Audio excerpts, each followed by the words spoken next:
Hi, is Mr. Robin, agus is bralam sa bheith ag déanamh Ealaína, ag baint túsáid as rudaí an Ghairdín. Inniu, beag muid ag féilim cén cuaille Leabharmharc a dhéanamh as bláthna. Seo an méid atá ag teastáil wit.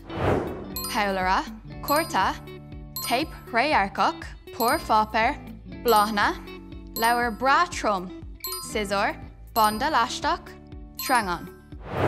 Piúg bláthna an Ghairdín, nónín, cosir bhain, cuma nima, cuma cén, seo híad na bláthna a roinnig mise. Cur an blá idir an pór fápéir agus cur idir leathannig an leabhar chrom é. Cur an bonda leisteach timpplair agus fágé ar feadh caiiciise ar a laghad.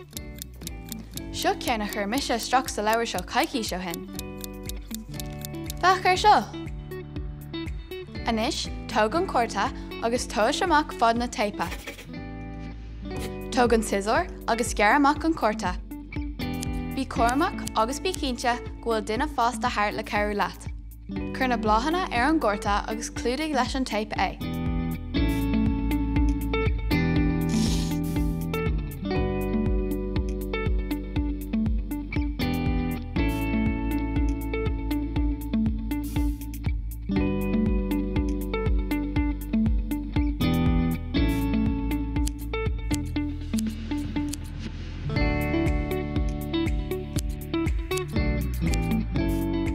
Ceart gur maithneag sé cosúla seo.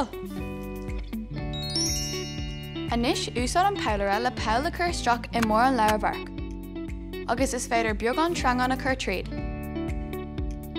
Go hiantach, anois ní chaithí mé má áit sa léir níos mó, agus beag mo cuid leathanach mín gan aon ealaíonta, agus beag mo cuid bláthana deasa le feiceáil le gomsa an óra haim ag léamh. Fad is nach gur an Leabharmharc amú.